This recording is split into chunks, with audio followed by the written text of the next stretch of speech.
This video is brought to you by Hisense. They have the Hisense U6 ULED TV, which is the ultimate big game TV. And Hisense has a 100-day, no regrets, money-back guarantee. I am part of the Hisense Turkey Bowl. Check out the Hisense USA Instagram account for more details, and thank you to Hisense. We just had NFL Week 11. There are 9 things that were noteworthy that I want to talk about.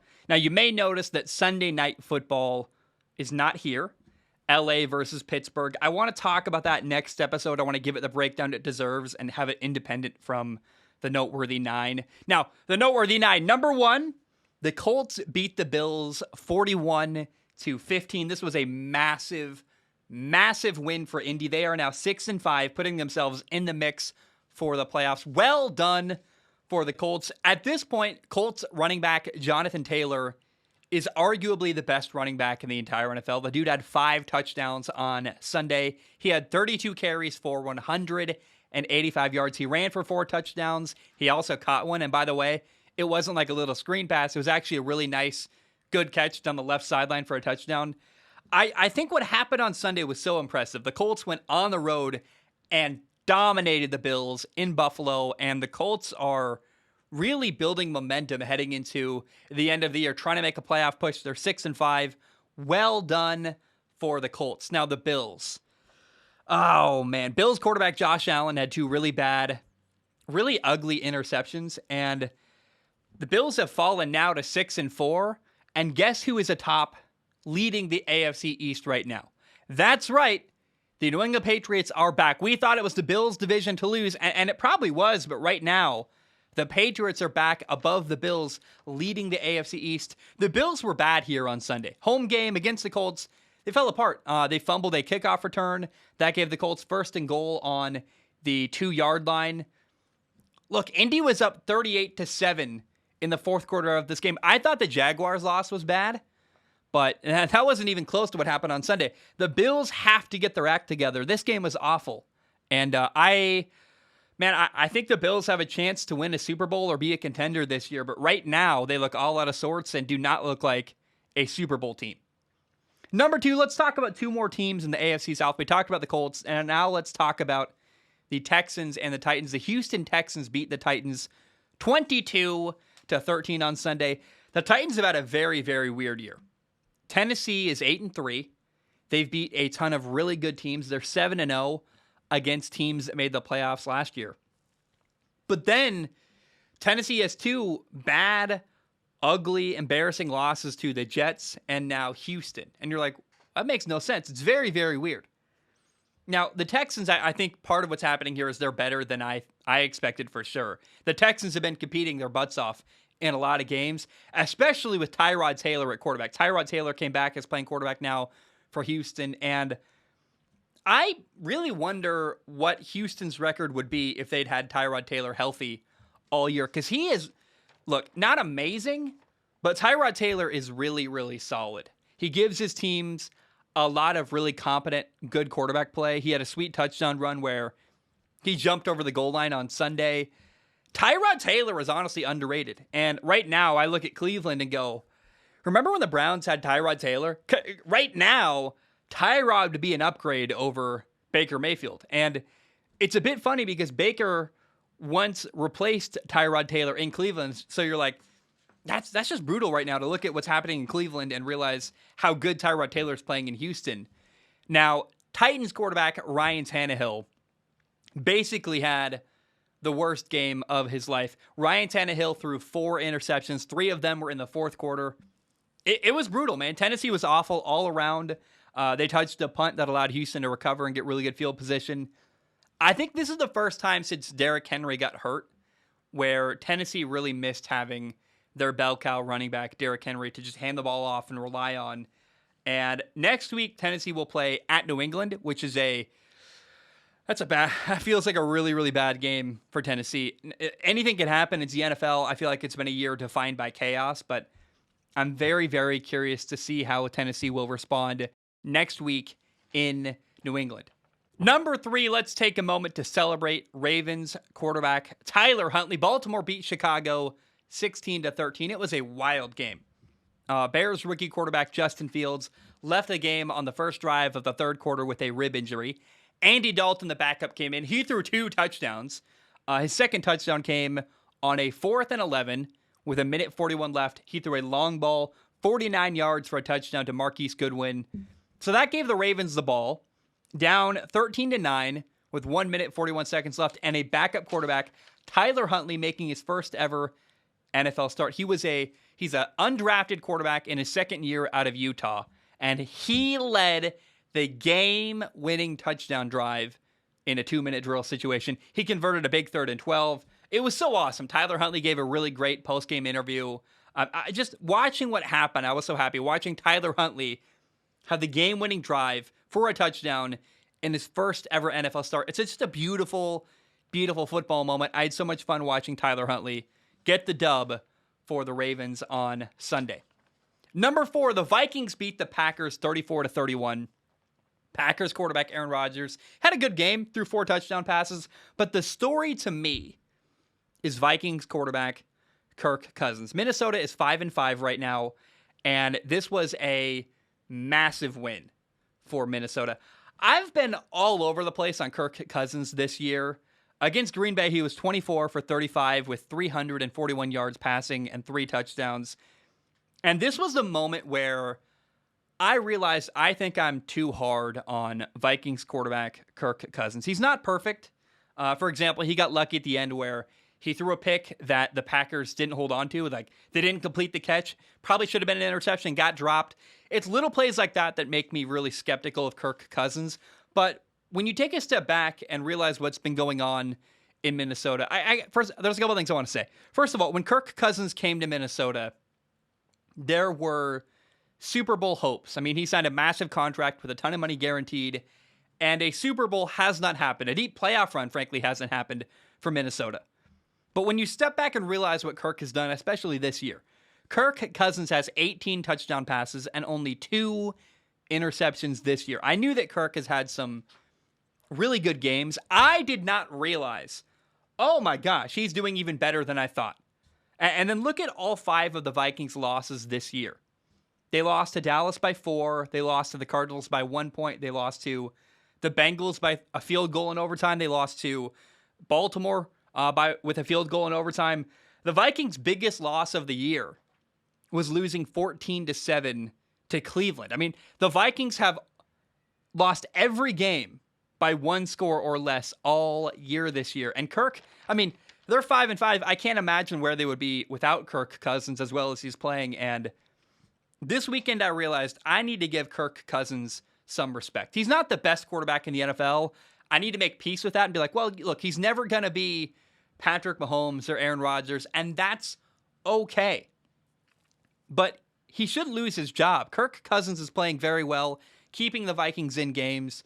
Number one, he's still under contract. Like, good luck getting rid of Kirk Cousins and all the money Minnesota and the Vikings owe him. But number 2, Minnesota has way bigger problems than Kirk Cousins at quarterback. And also, Kirk is so likable. Like, once I kind of accepted, like, wait, I'm too hard on Kirk, and I just accepted him. I'm like, gosh, does it feel good to be able to like Kirk Cousins because he's so likable. There's a great video of him. He put it on Instagram. He's driving down the freeway. He saw a fan with a Vikings van and is like waving to them on the freeway as he drives by. It's just awesome. And this weekend, watching the Vikings and the Packers made me realize how much more I need to give more respect to Kirk Cousins. He had the game-winning drive to beat the Packers. He has had 18 touchdowns and 2 interceptions this year. He's playing well.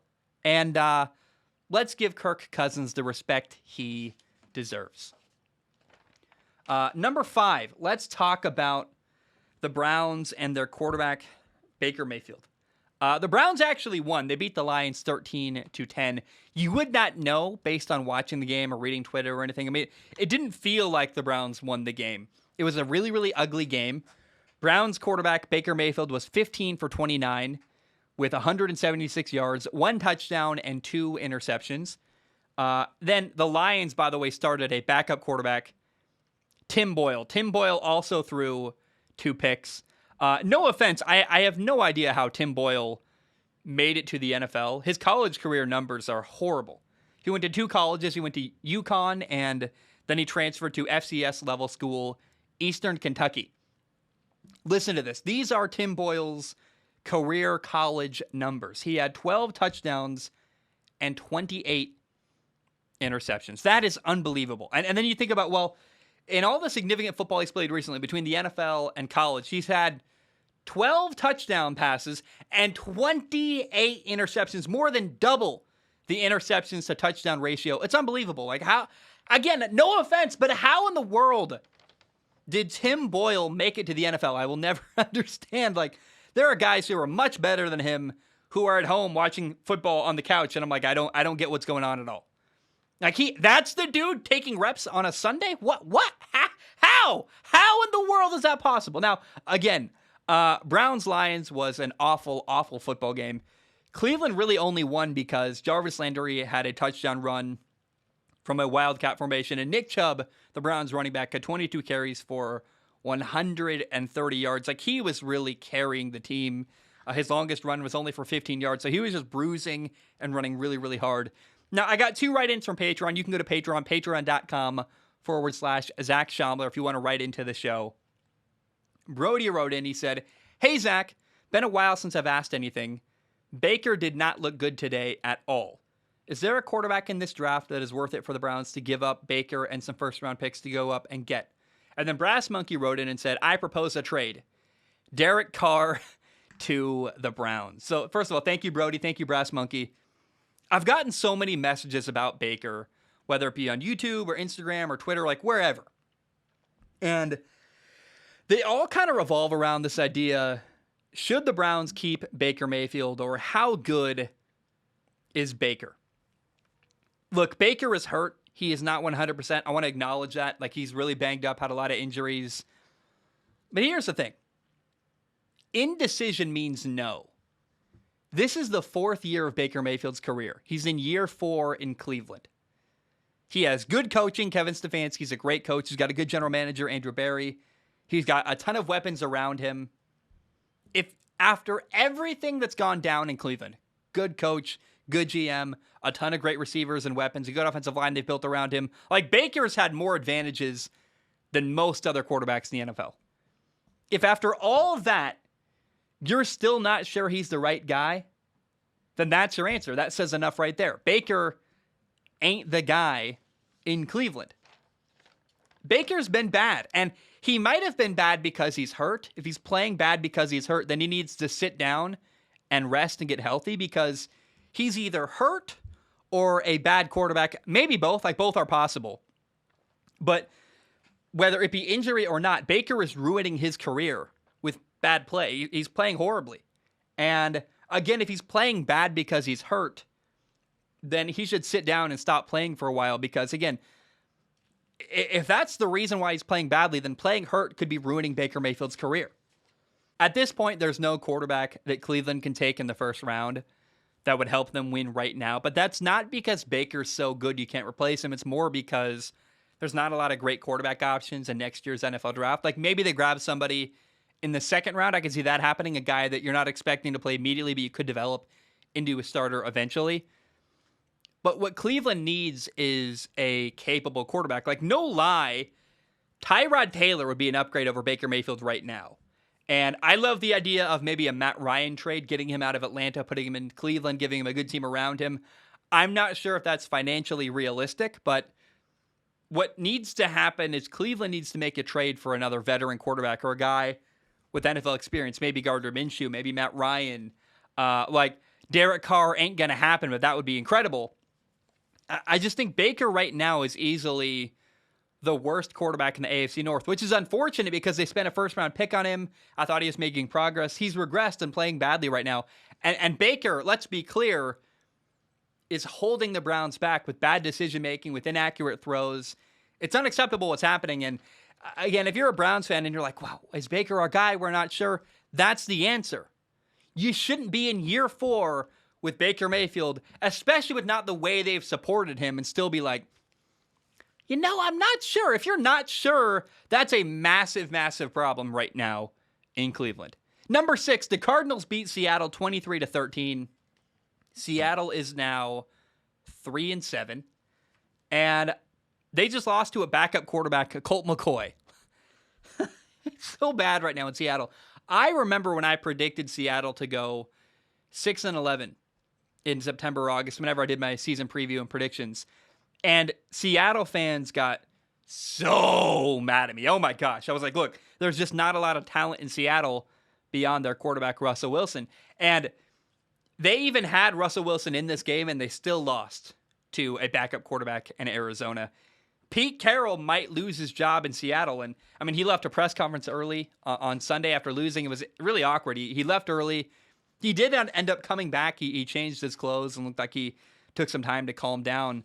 But things are really, really bad in Seattle. And yeah, Russ had 2 fumbles and wasn't playing great. But I think the reality is you can't blame Russell Wilson for the problems of the organization around him. I think people are finally realizing how much Seattle depends on Russ to carry them and how inappropriate that relationship is. Like, you shouldn't be leaning on your quarterback and expecting him to carry you entirely without giving him any support or any help. And Russ has so little help in Seattle. That's the big problem in Seattle, is that their team just isn't very good around him. They've got like DK Metcalf.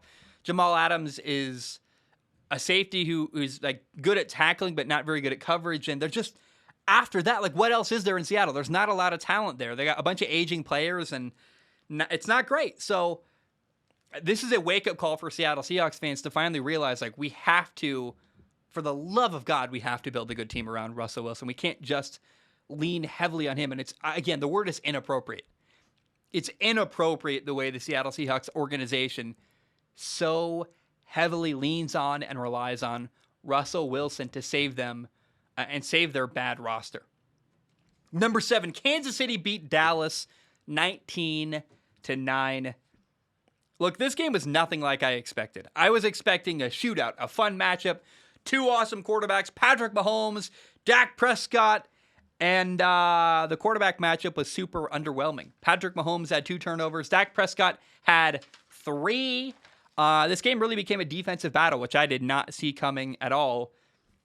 And it was just kind of a weird, ugly game, a slugfest with just, man, a lot of ugly football. And Kansas City won. What I'm really curious about moving forward, like, every team has a bad game. I felt like both teams had a really bad game.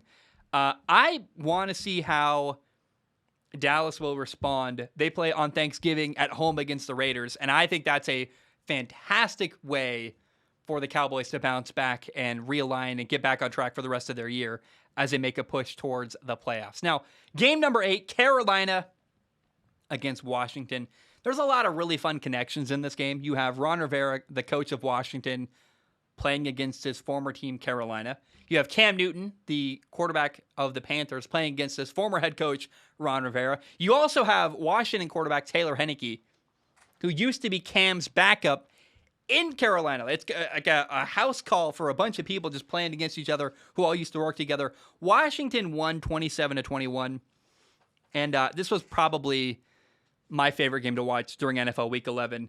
Both quarterbacks played very, very well. Taylor Heinicke was 16 for 22 passing with 206 yards and 3 touchdowns. Cam had a good day too. Cam Newton was 21 for 27 with 189 yards, 2 passing touchdowns. He also ran 45 yards and another touchdown. Cam is absolutely, easily the very best quarterback Carolina has had all year. He had a sweet touchdown pass down the seam to Christian McCaffrey, and it's only been 2 games, but it sure looks like Cam stole his starting job back from the former starting quarterback of the Carolina Panthers, Sam Darnold. Like, Sam Darnold has not had a performance like Cam all year, and we've been waiting, and Cam is delivering. Sam did not. And it's funny, Cam and Sam, their names, but Cam is back, and Cam has his job back, and I think Cam might be, like, again, I don't want to completely overreact, but I'm going to. He might be the franchise quarterback of the Carolina Panthers once again, which is a really crazy, chaotic turn of events, but it seems like the right move. Now, the Panthers had the ball late in the fourth quarter, down 27-21, and I thought we were going to see some Cam magic. I'm like, the ball, you're down 6, Cam Newton's going to lead them on a game-winning touchdown drive. Unfortunately, or not, depending if you're a Washington fan or not, the game ended with Cam getting sacked on a 4th and 3. We didn't see the Cam magic, but still I walked away feeling really good about Carolina. You're like, hey, Carolina might have found their quarterback that they've been looking for, by the way, for a long, long time since getting rid of Cam. Weird that Cam was the answer all along. Also, I want to give a shout out to Washington receiver Terry McLaurin. The dude is amazing. I cannot believe Terry McLaurin was a third-round pick. The dude had 5 catches for 103 yards and a touchdown in the win for Washington. Well done, Scary Terry. He is fantastic. Now, number 9 of Noteworthy, number 9. The Dolphins beat the Jets 24-17. And I got a fun idea. Should I do it? Should I do the fun thing? Of course you do. Let's do the fun thing. I'll be right back. Tua, baby, let's go. Things just keep getting more and more interesting in Miami. Tua was 27 for 33 passing in this game. He had 273 yards, 2 touchdowns. He did have an interception, but in Miami, they've won 3 games in a row now. Tua had a long, awesome touchdown pass for 65 yards to Mac Hollins. This is one of the better games of Tua's career. And I just want to say, like, as a Tua fan, I get it. I love the guy. I'm still not sold whether he's the franchise quarterback of the Dolphins or not. I don't know whether they're going to embrace him. I don't know whether they're going to build around him. I just like the guy.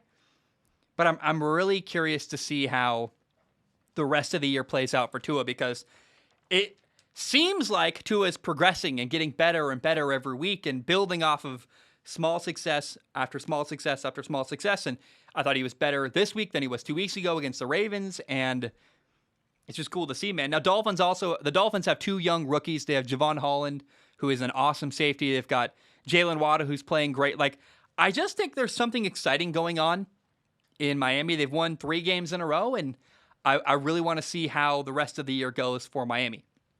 Now, the Jets. I thought that Joe Flacco, the Jets veteran quarterback who they traded for a couple weeks ago, thought he played really, really well. And there was some controversy whether the Jets were right to make him their starter for this game or not. I thought he totally justified that move. I thought that he played very, very well. It makes absolute sense why the Jets made him their starting quarterback. He's a veteran. He handled the defense of Miami very, very well. And finally, I want to say this about the Jets. They've got this rookie receiver, Elijah Moore. He had a great day. He had 8 catches with 141 yards and a touchdown.